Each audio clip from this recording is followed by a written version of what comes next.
King Shango, can you hear me, sir?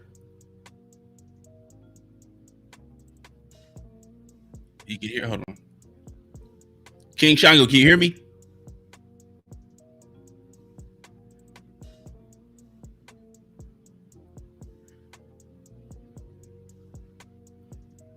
King Shango, can you hear me? I can't hear him.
King Shango, can you hear me?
Salute to everybody out there. Happy Friday. I'm having a bit of technical difficulty. I'm waiting for King Shango to pop up back into the live so we can check his audio.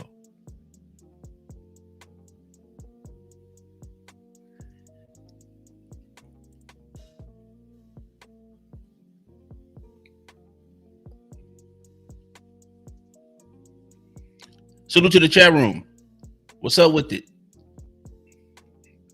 I'll be back later tonight for another installment of Cali Radio.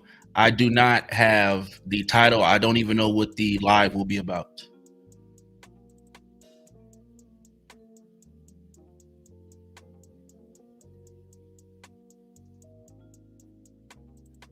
Okay. All right. The problem is, I'm pretty sure he can hear me, but King Shango, can you hear me, sir? But I can't hear you through the, let me see something. I can't hear you.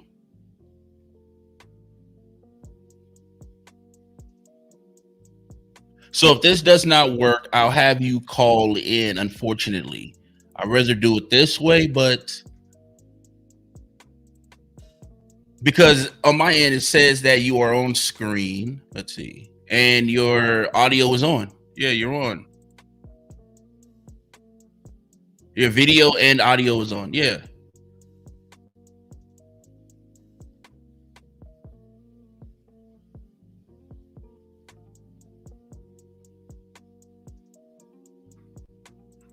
And King Shango, you can hear me through your speakers, with your cell phone, wherever you are. You can hear me through that, but I can't hear you at all. I can see you, but I can't hear you. Yeah, I don't know.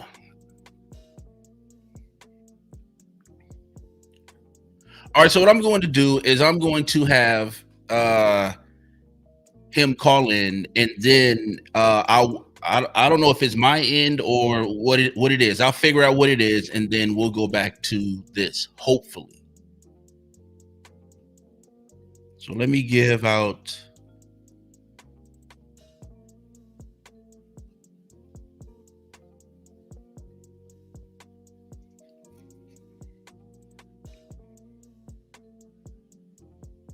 I did add him. Okay, let me see something. He said someone said you may need to add him. He's added on here. Yeah, he's added on here. I see him right now. You guys can't see him. I can see him. He's added on. I just don't have his audio. He's sitting in his car. I'm looking at him right now. I just don't have his audio. That's the problem.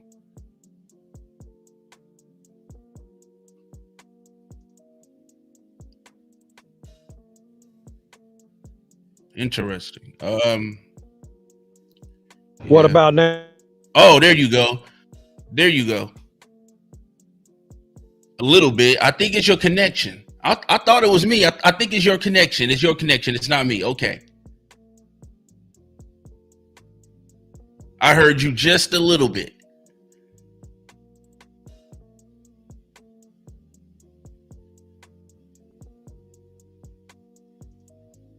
King Shango, brother, please check your audio.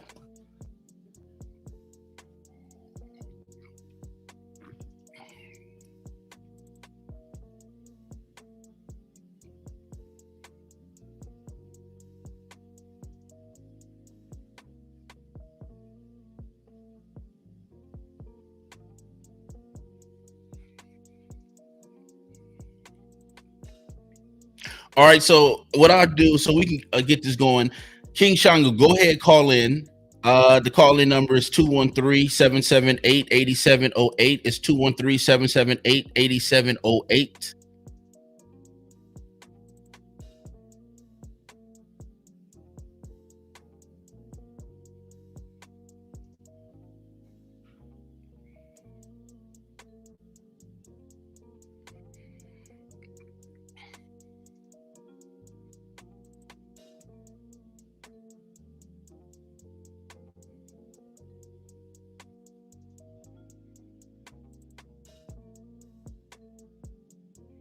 Two 213-778-8708.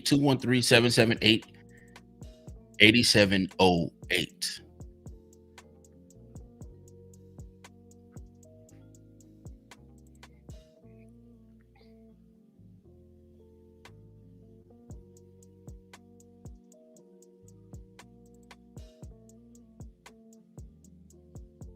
Two 213-778-8708. I'm not sure if the brother have a pen with them, so I'll just keep repeating it. 213-778-8708. 213-778-8708.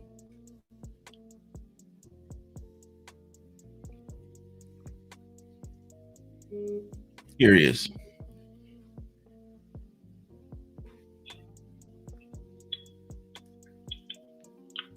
King Shango, what's up with the partner? Can you hear me, brother? I can hear you loud and clear now. Okay, I don't know what's going on. Let me take the app off.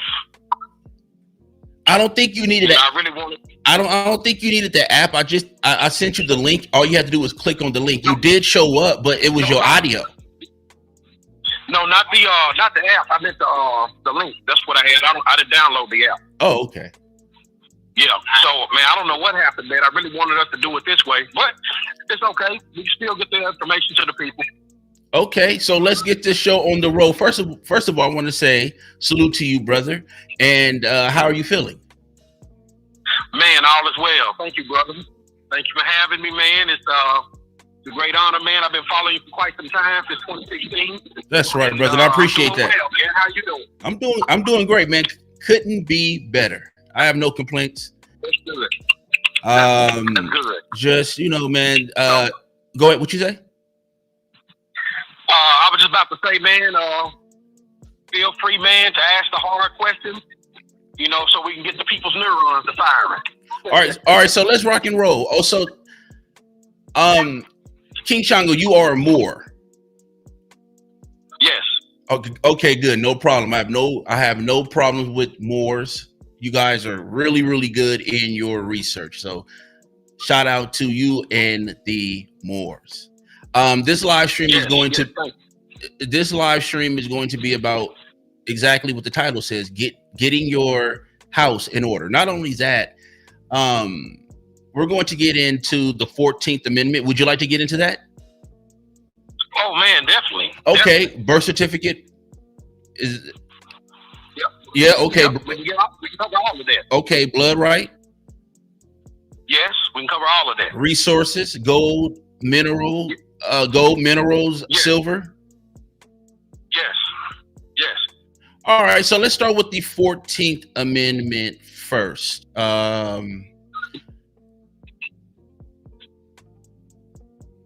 Okay, let's see. Okay. Hold on. No. I'm gonna ask the question. I'm just trying to get some things going. Okay.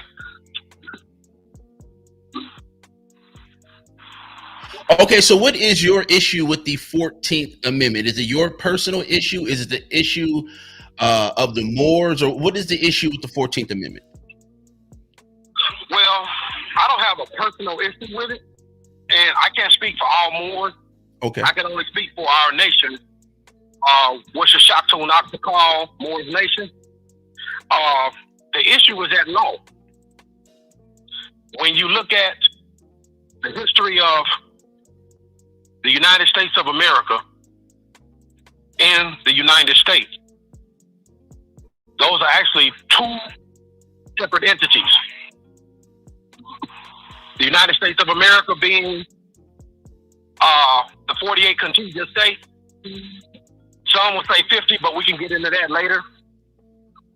And the United States, which is the 10-mile square District of Columbia. Now, as you go into the Constitution for the United States of America, 1787, Article 5 speaks specifically to how amendments are to be made via the 2/3 and 3/4 clauses. Now, when you study the history of the 14th Amendment and actually understand how it came into being, then you have a serious issue at law as to where it does not meet the constitutional standard. Okay, so so let me stop you there. Mm-hmm. What's behind the creation of the 14th Amendment? We're going to go back in history for a moment. Okay. Okay. 1861, March 27th, Congress adjourned sine die, without day. And what actually happened was, it was over the issue of the institution of chattel slavery. And so the Southerners did not want to relinquish their power because they had an agricultural base that actually was the powerhouse of the whole nation. And free labor being the underlying asset. The Northerners, they were coming into the Industrial Revolution. The problem was they didn't have free labor. So when you look at these things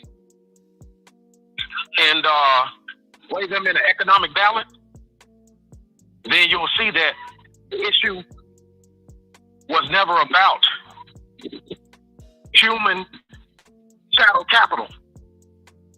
It was about the North not being able to keep up in economic power with the South. So go ahead. Okay. So when the adjournment Senate DA had happened, actually that was against the Constitution itself, because you have to set a date to return and convene. And when they abandoned their seats, according to the charter, then the power to keep the machine running fell on the executive. At the time, Abraham Lincoln was the commander-in-chief and the president. So, after the issue of the Civil War and the Emancipation Proclamation, which actually was a manumission or a transfer of commercial interests from private ownership of human beings to federal ownership. And you can look that up in the Confiscation Act of 1861 and 1862. So, what had happened was we were in a period of statelessness. And that basically means you're a man without a country, man without a nation. And that happens to be the Black American, right? Yeah. Okay, go exactly. ahead. Okay. So I'm just trying to, so the audience know. Okay, no problem. Okay. So what happened was, to alleviate this situation, which there was some underhandedness in that, because Lincoln was actually looking to us to the land between Allegheny Appalachians and the Rocky Mountains. A lot of people don't know that the vast majority of us are actually from these soil. Okay? Now, to thwart that, that's when the District of Columbia had come together to try to do the 14th Amendment. And what that was going to do was put everybody under a position of corporate chattel servitude. Okay. The South didn't want to go for that. Okay? So, what they did was, the radical Republicans pulled what's called a military coup. And they sent troops back down into the South. They ousted all of the governors and the state representatives and senators. And they placed a military government over the South. And through what's called rump legislation, that's how the 14th Amendment came into being. Okay. So, in essence, it was a violation of Article 5, the 2/3 and 3/4 clauses. It was a violation of Article 1, Section 8. And it was a violation of Article 4, Section 4. All within the Constitution of 1787. This is around about the time, if maybe you might be familiar with this, during the Reconstruction, you see a lot of these so-called Black American senators, state representatives. The way that came into being was through the military occupation. Okay. Yeah. Now, I want to say this. You also bring up our elected officials that look like us, that was supposed to, pass laws, look out for the people, and they haven't. Do you want to get into that also, or you want to wait until a little bit later? We can touch on it now, brother. Okay, go ahead. You navigate the ship, man. I'm right there with you. Okay, cool. All right. So let's get on that because you talked about the 14th Amendment. And before we proceed, I wanted to ask you, where do the Black American fall in the 14th Amendment? Because I mean, I know what you're gonna say, but I want to hear what you're gonna say. Go ahead. Okay. In all actuality, they fall under what's called a legal fiction. Corporate personhood and what's known as color of law.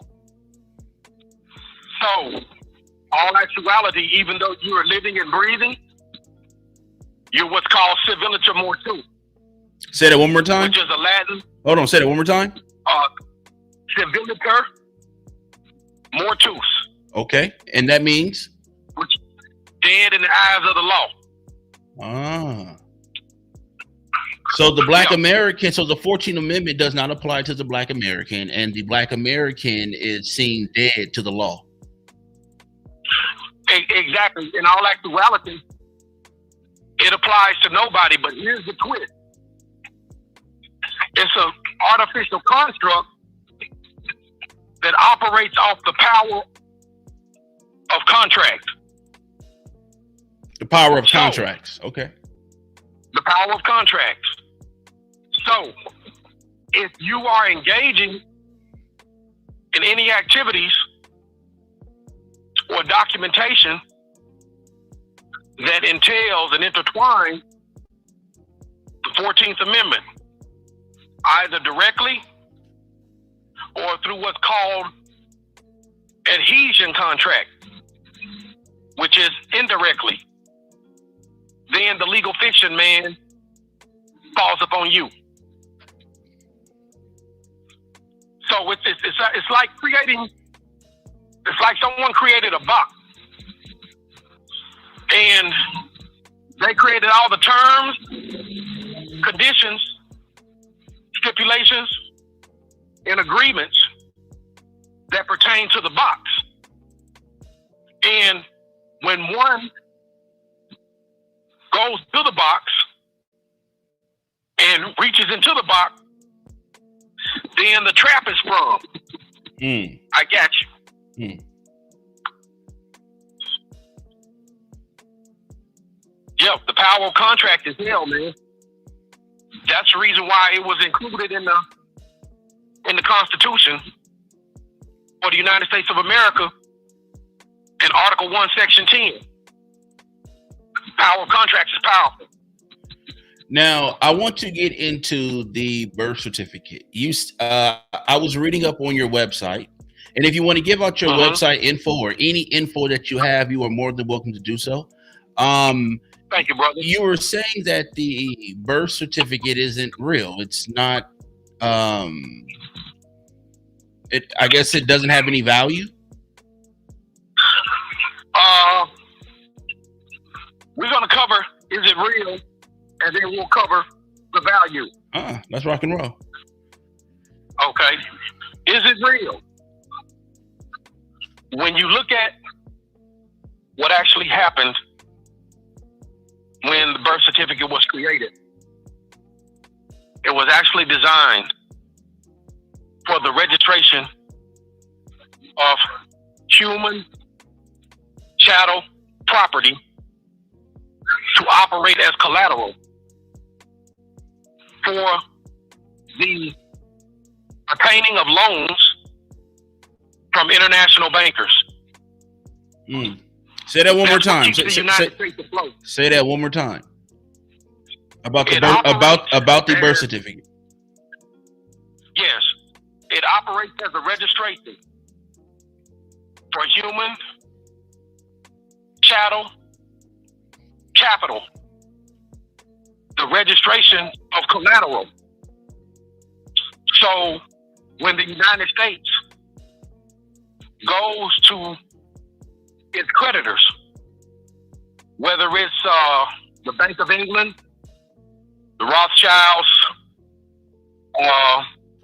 China, Saudi Arabia, whoever is purchasing their bonds and lending them credit, The credit is predicated on the people as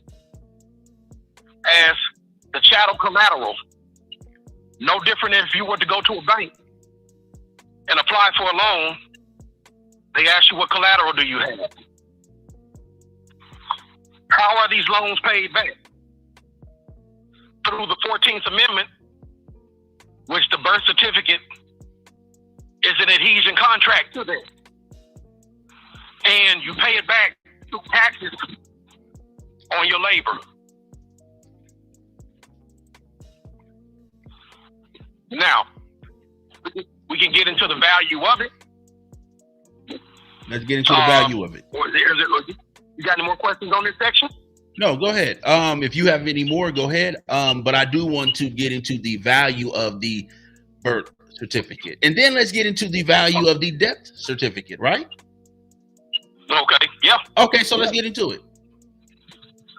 When the birth certificate is created, a loan is taken out, to the best of my knowledge, with the International Monetary Fund. And at one point in time, it used to be $500,000. I think maybe by the 70s, it was $1 million per birth. Now, what they do is they take that loan out in your name to fund government, or what they call government. Let's be honest, to run the corporation. Okay? That loan is paid back over 30 years, looked at over 30 years span, like a mortgage. They have assessed that at least 30 years in the workforce, you will be able to pay back the initial loan. Now, the crazy part about it is, what did they do with that $1 million? Once the birth certificate has passed through its proper channel, Treasury, Department of Commerce, each state's Department of Vital Statistics, then what they do is they issue what's called a CUSIP number to them. And that is Committee on Uniform Security Identification Procedures. They'll take that and deposit that into a fund. And what they will do is they will trade on that initial loan with compound interest. So, interesting. Here's the issue. Over the years, I've talked to many people that have tried to get to those accounts. But the problem is, your mother was the grantor. Now we're going to get into trust. Your mother was the grantor, and you were supposed to be the beneficiary, and the state was supposed to be the trustee.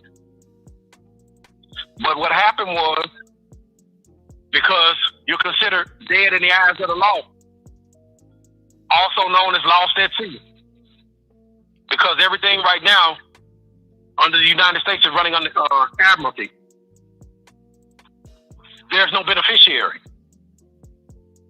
So those funds just accumulate, and the trustee is able to spend at their leisure. The trustee being the United States and the corporate 50 states. So now you have about 330 million people. You can do the math on that. They got enough credits, man, to run and fund everything. Black book projects, all of that. The value of the death certificate, or does it have any value? The death certificate is more like the closing statement on the trust.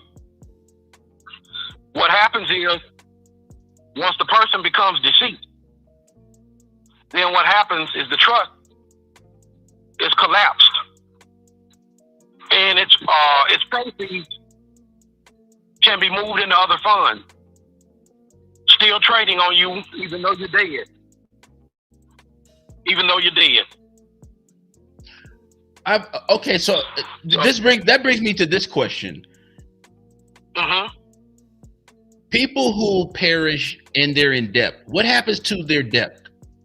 The money they owe banks, the money they owe certain businesses, and they die. How does that work out? What happens after that? Does it just remain a debt, or will it be paid some way, somehow? Okay, good question. Let me explain to you what actually goes on. Okay. Since 1933, there really hasn't been any debt.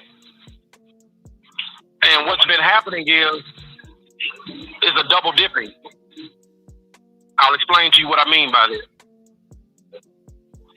When they confiscated all of the people's wealth and assets, even the children, through the birth certificate, Congress had an obligation. And that obligation was to settle and close any debts. Because you have acquired the people's property through non-consensual means. So, if there is any debt outstanding, then what's supposed to happen is, according to public policy, it's actually supposed to be discharged or offset. And they're not doing it. The reason they're not doing it is because there's not enough people that actually know the law. As a matter of fact, I went through the congressional records this morning, aiding one of our national members. Before you proceed, wait a minute. Before you proceed, I want to salute you for learning the law. I mean, that's discipline. That's dedication. You don't find too many people who learn the law, and I just wanted to say salute. Proceed, please. Thank you, brother. Thank you. Thank you. I really appreciate it. So, this morning, I went through the congressional records for one of our national members, and I pulled the records for him and highlighted the pertinent parts where he can go ahead and begin to apply what's written to hold these people to their obligation. So, one thing about it, if you look at it, how they did it, it was very dirty. But the crazy part about it, they left a remedy for everyone. They did. And the reason that they did that is called a constructive trust. A constructive trust is one that comes about due to the nature of fraud in the sense of acquisition of a person's property. Can you hear me, brother? Loud and clear. Can you hear me? I can hear you loud and clear. I can hear you.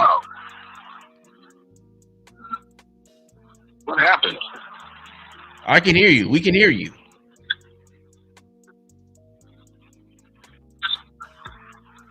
We can hear you, King Shango. Brother, we can hear you. Yeah, he having some technical difficulties.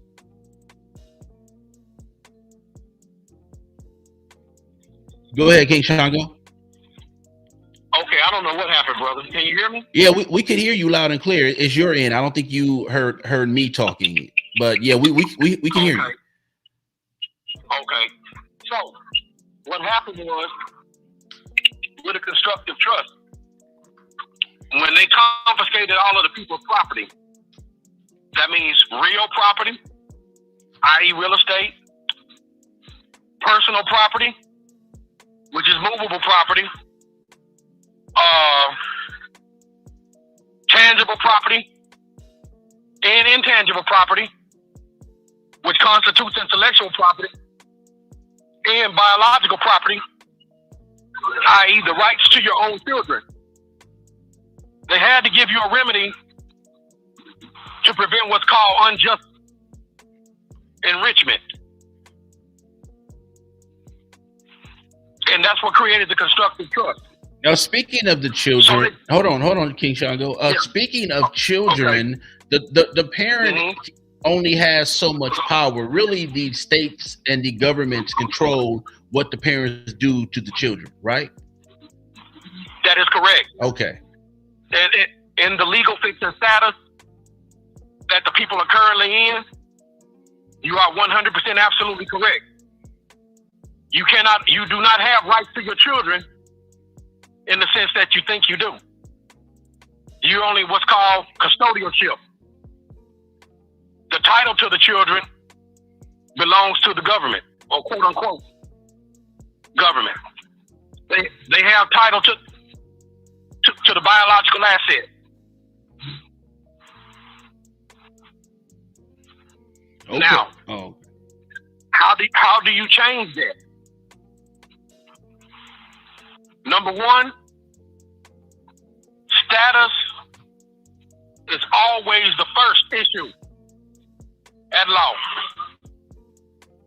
So, status meaning, hold on. Oh, you're gonna say it. Okay, but I wanted. Go ahead. And you're talking about money, right? No. Okay. No. Okay, go ahead. I'll give you a perfect example in relation to the question you just asked about money. LeBron James and Jay-Z, they're billionaires, right? Right. If they are 14th Amendment United States citizens, nothing that they have access to belongs to them. At any given point in time, Big Brother can come in and confiscate it under a national emergency. Or freeze your accounts. Or freeze your accounts, exactly. So, when I'm talking about status, I'm talking about your political status. I'm talking about your natural status under natural law. Now, let's get into this. Before we do, did you have any more questions on the 14th Amendment and birth certificate, family? Not right now, but maybe later in the live, something may pop up. But okay, yeah, proceed. Okay. Proceed. Okay. Now, we're gonna walk this down in the hierarchy. We're gonna walk status down in the hierarchy of law. The highest law there is in existence is natural law. Natural law is the mechanic of the natural world. It's how everything operates. Some people call it God's law. Okay? Now, we know that when you look at a human being, that human being has an atomic and molecular composition of the elements of this planet. Therefore, automatically falling under the jurisdiction of God's law. Okay? Now, when you get even further into the natural law, in the mechanics of the human being, you have something that's called DNA, deoxyribonucleic acid. Okay? Can you hear me, brother? Loud and clear. What is going on? King Shango, we can hear you. I think it's Can you hear me? We can hear you loud and clear, brother. Yeah, that's his end. This is a good discussion. King Shango, we can hear you. Are you there, brother? Yeah, we can hear you. Man, it keeps going out on this end. Oh, okay. I've never had this happen during the live. Oh, okay. Probably because you're on live with me, because this channel spits so much truth and you know the federales are listening, so that's probably why. Exactly. I've never had this happen. So, like I was saying, when we look at natural law and the mechanics of the human body, DNA, you will find that everything that's created under the Most High's earth, on the Most High's earth, has a geographical point of origin.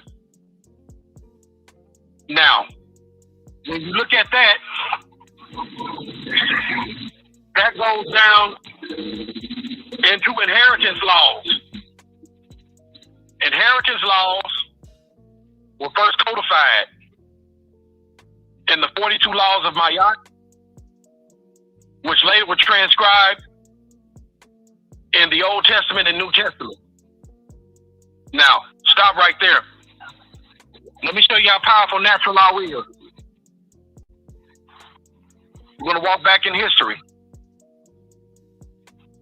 If you go back during the Declaration of Independence and you read the Declaration of Independence,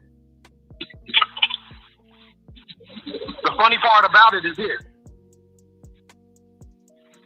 The Europeans declare their independence according to the laws of nature and nature's God, which compelled them to separation from Great Britain. That's how powerful the laws of nature are. I have another question for you, King Shango, before you keep going. Skin color, it doesn't matter. They look at us all the same, right? Or no? For the most part, I'll say this. If you're looking at the political aspect of what the United States is, you're 100% absolutely correct. Now, if you're looking at the social aspect, then no, there's a difference. Good answer. Good answer. Okay. And you can keep going, but if you want to expand on that, you're more than welcome to do so. Okay. Let's go back to the colonies around about the 1680s. Okay? There's something called Bacon's Rebellion. Okay? Bacon's Rebellion dealt with the indentured servant. Okay? And you had so-called whites, so-called blacks, in indentured servitude. The problem was they were getting dogged out so bad by the upper echelon in regards to working conditions, the contracts that supposedly they came over. And let me add this point right here. Make no mistake about it. Many so-called black people came from Europe in those colonies. Now, that's another story. But after Bacon's Rebellion, man, they threatened to tear the colonies down and burn them up. Basically, man, a Denmark Vesey, Haitian Revolution, and all of those other things that came after that because of the dreadful working conditions. So what the British Parliament did, they came together and created a statute. That's where white comes from. That's where black comes from. They're statutory creations of the British Parliament in the 1680s. And once again, like we talked about the 14th Amendment box, those were boxes that were created with terms, conditions, stipulation, and agreements. But the elite, what they call the so-called elite, they didn't give a damn about neither group. Okay? That's the political aspect. The social aspect, comes from the boxes. The legal fiction creations. Okay.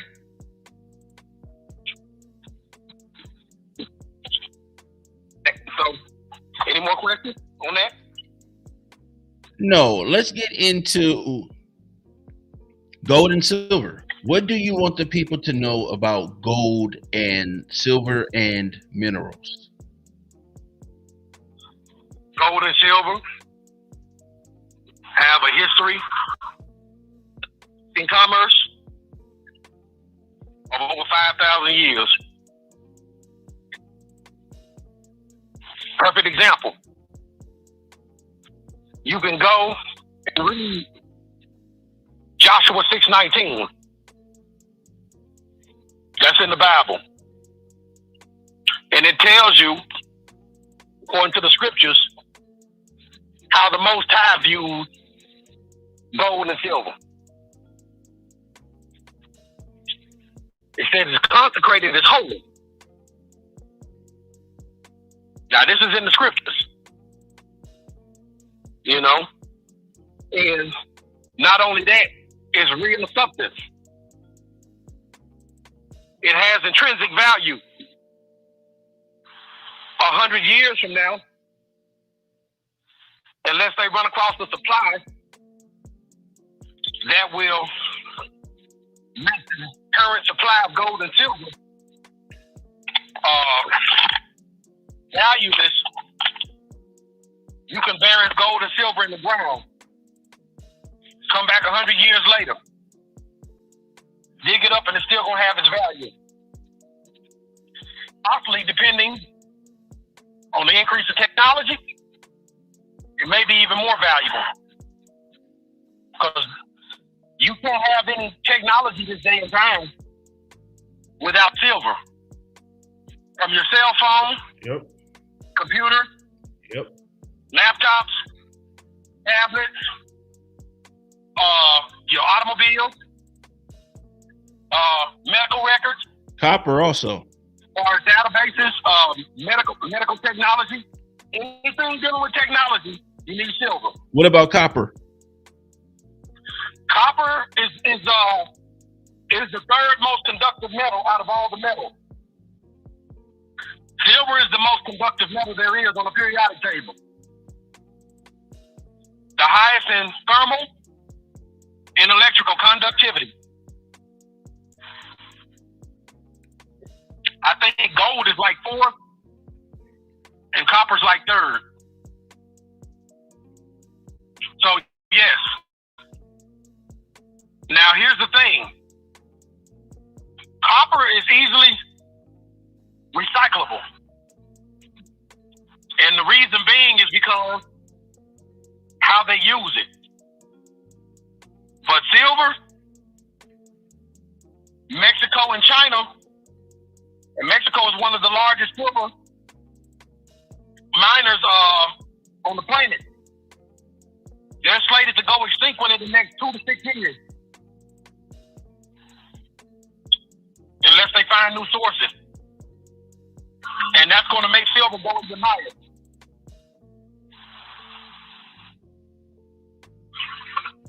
So just because you see the prices of the metals today, don't be deceived. The markets are being suppressed. Get it and hold on to it. And remember Joshua 6:19. Also, when you look at the world of contract, one thing you must have to have a valid contract is lawful consideration. Now, when you look at what they call Federal Reserve note, that's not lawful consideration. It has no intrinsic value. Its value is only as much as you believe in it.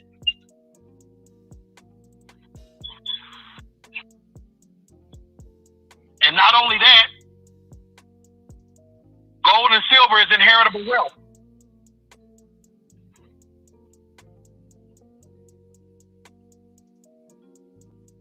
Okay. Okay. I'm sorry.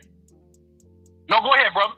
Okay, I wanted to ask you about. I think this is my last question, and you can take the discussion any way you want. About the corrupt politicians and how they misled the people. Along with, I have a question. I have another question. Is does it matter what group you're in? Meaning, like here in America, I guess maybe cultural, tribe. Does it matter? Go ahead. Okay. Which one you want me to tackle first? Anyone you want. Okay, we're gonna deal with the so-called politicians. Okay. A lot of these politicians,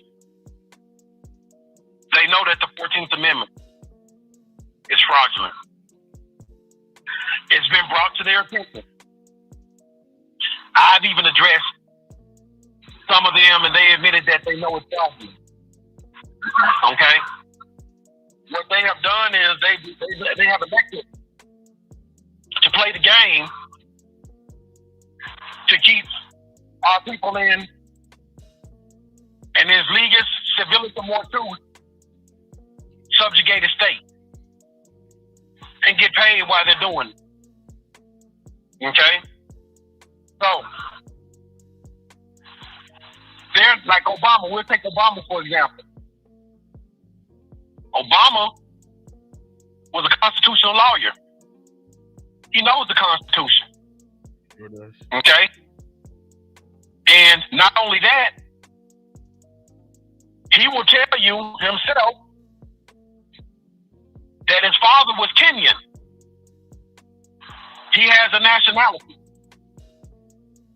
And he knows that black, Afro-American, African-Americans are political legal fictions that have no standing in law. Okay? Maxine Waters knows this. The whole entire Black Caucus, they all know this. Okay? So what they have done is they decided to play the game for themselves to enrich themselves.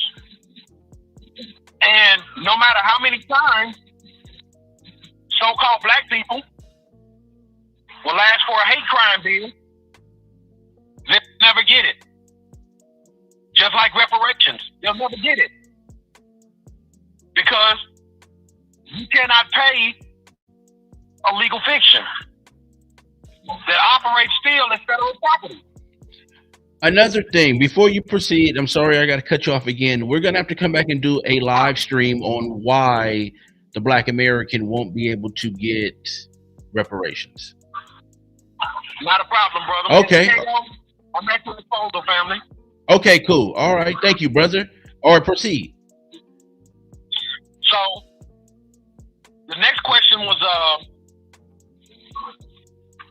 does it matter if you belong to a nation or a particular nation or tribe? That's an excellent question. Now, we're going to go into historical record. Okay? It is a known fact that around about 500 BC, you had a man named Hanover the Navigator. He sailed over here from the Carthaginian Empire. And he made a landmark declaring annexation of the Americas to the Carthaginian Empire. And that was in Massachusetts. There's another landmark called the Parental in South America. And it was declaring the same thing, laid by the Carthaginians. Now, when you look at how the land was colonized, It came by way of paper bull. The dumb, let me see, the dumb diversus, first the unum sanctum. Y'all need to go look at these paper bulls. The unum sanctum, the dumb diversus, the Romanus Pontifex, and the Entail divina. Those were some of the most brutal, vicious paper bulls that was issued by the Vatican. Okay? When the Vatican issued those paper bulls, what actually happened is this. It created what's called a state of terra nullius. And terra nullius basically means that when we got here, the land was uninhabited. The land was uninhabited. Although it was millions of us here. Now, when you look at the classifications of Indian and Moor, these classifications have political designation. Once again, denoting terms, conditions, stipulation, and agreements. Okay? I will tell you this. A lot of people, they harp on the Israelites, but in all actuality, they actually got it somewhat correct. This land is riddled with Paleo-Hebrew writing from the East Coast to the South. It's also riddled with what they call metametric, and that's the language of God, or the language of nature, as was used by the ancient Egyptians. So, when you start looking at the history of these landmarks, and you look at the paper bulls, now you have to get into how does the Pope make his paper bulls? The two sources of paper bulls are the Bible and natural law. A lot of people don't know that. Now, when you go into the scriptures, once again, we're talking ecclesiastical law now, or canon. What they call canon. If you look up Deuteronomy, chapter 19, verse 14, Deuteronomy chapter 27, verse 17, Proverbs 22, verse 28, and Proverbs 23:10. All of those verses speaks to landmark and land claims and inheritance. Okay? Now, so when you call yourself one of these interlineous terms that's been created by the United States, the Vatican,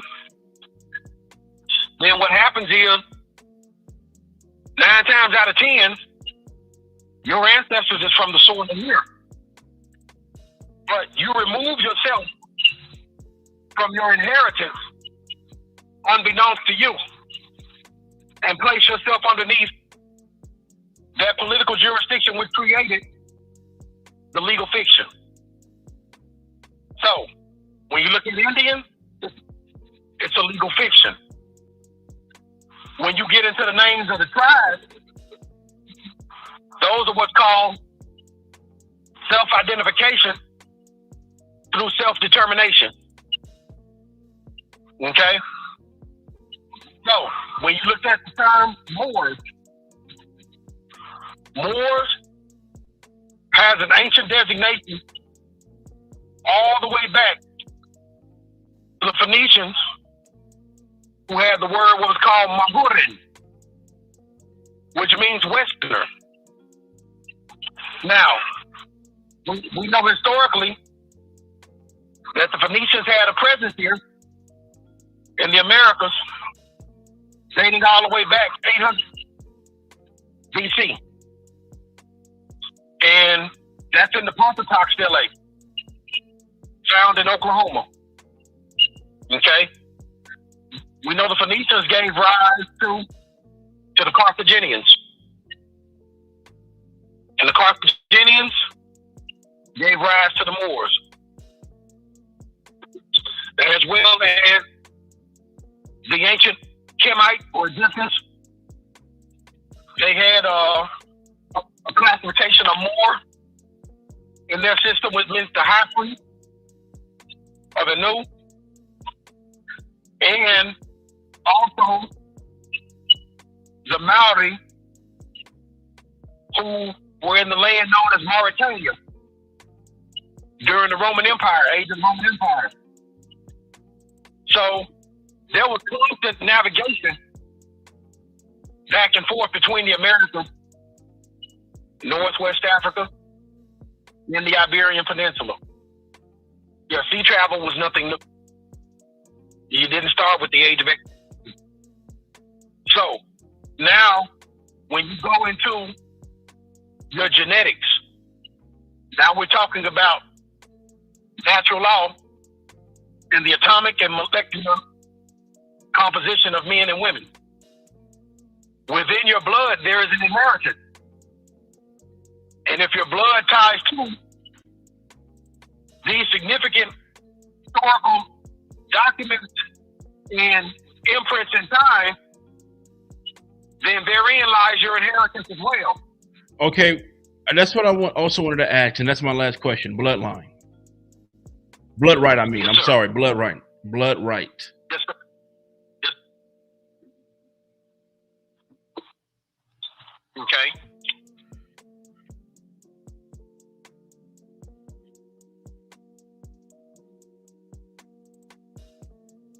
You there, brother? I'm waiting on you. Go ahead. Oh, okay. Blood Okay, right. What is the blood right? The blood right. The blood right entails whatever is in your genetics that has been historically stamped in time to human endeavors, whether land discovery, land claims, ancient burial grounds, all those things tied into what's called the natural law, which delves down into the ecclesiastical law, i.e., is it called the Bible, or Sharia, the law of the Quran, that deals with inheritance. And then it goes even further, it delves even further into international law underneath various treaties, one being the International Covenant to end all forms of racial discrimination. Within that treaty, it talks about human rights and also man's unalienable rights of civil nature. One of the rights is the right to inherit. So, as you can see, when the blood ties in to historical factors that deals with inheritance, there are maxims of law that state only God can make an heir. Heir being the root word of inheritance. Another one is God and not man makes the heir. Another one is the heir is one and the same with the ancestor. So whatever your ancestors may have accomplished, that heritage is in your bloodline. That's blood right.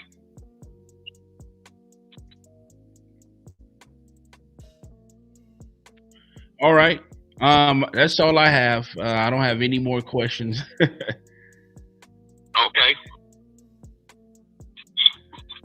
Brother, we got to do this again. I enjoyed myself. Yeah, I want to get into in another live stream. I want to talk about the reparations. I Okay. want mainly because it'll be talked about in a different way versus the way we normally talk about it. I believe you Okay. can get into the details and the crux of why this will never happen, instead of just saying, instead of just the other type of opinions on it. I want to get into the crux of it legally. We definitely, Okay. yeah, we definitely will, man. Because it's a property issue. It's a property issue.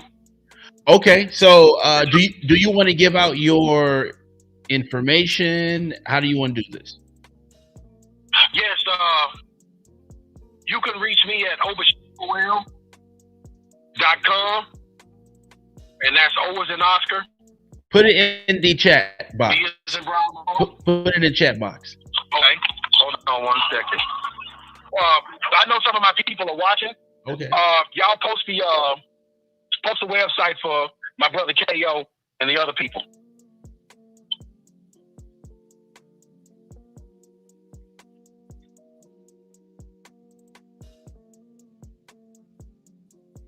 And we definitely will get in that, KO. I think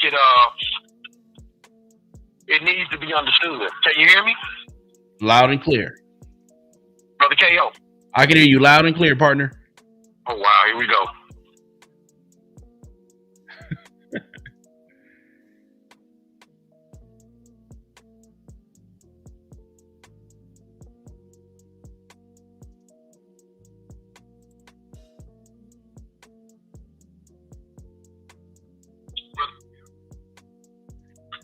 Okay. Yeah, go ahead. They got me again, man. The federales got you again. Yeah, they got me again, man. But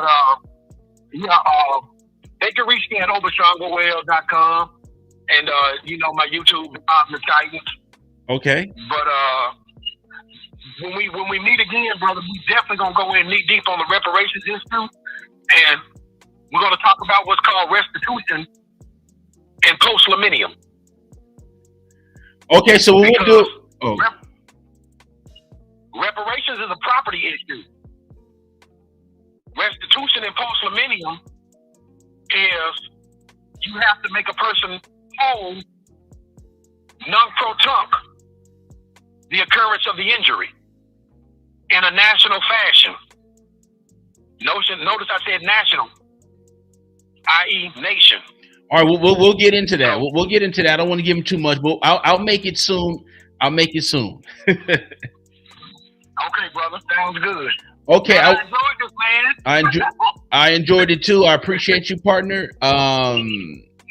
And we'll be back soon, and enjoy your weekend. Man, you as well, brother. Peace and love. And I'll see you on the tube. All right, peace. All right, ladies and gentlemen, boys and gals, I'll be back later tonight for Cali Radio. I think it's number 7, 6 or something. I don't know. I'll figure it out. I don't know what the subject will be about. I think I want to get into France collapsing. I also want to get into the pink fingernail polish that hip hop is pushing. And it's crazy. We're talking about agendas and Ice Cube, and all of this is going on during the time like we're talking about it. We're having this discussion. So I do want to talk about the pink nail polish. I don't know which one I want to do. I really need to talk about France and how France is the first domino to fall, and then you're going to start seeing other European nations fall, then eventually America. Also, I need to do a live stream on Lukashenko. Lukashenko came out and said he can use Russian nukes. Lukashenko came out and said he can use Russian nukes anytime he wants. I did predict this. After I seen that headline I went into the mirror and looked at myself and said, who are you? How do you know this stuff? Who are you, kid? What am I? Who am I? How did you get that right again? Because you guys are the next one. Peace.